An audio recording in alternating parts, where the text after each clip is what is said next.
कभी नाराज मत होना, कभी नाराज मत होना। गिले चाहे बहुत करना, रुलाना और बहुत लड़ना।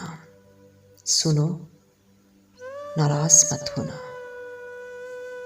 कभी ऐसा जो हो जाए कि तेरी याद से गाफिल, किसी लम्हे जो हो जाऊं बिना देखे तेरी सूरत, किसी शब में जो सो जाऊं तो सपनों में चले आना, मुझे एहसास दिला जाना। सुनो, नाराज मत होना। कभी ऐसा जो हो जाए जिन्हें कहना ज़रूरी हो, कभी ऐसा जो हो जाए जिन्हें कहना ज़रूरी हो, वो मुझसे लफ्ज़ खो जाए।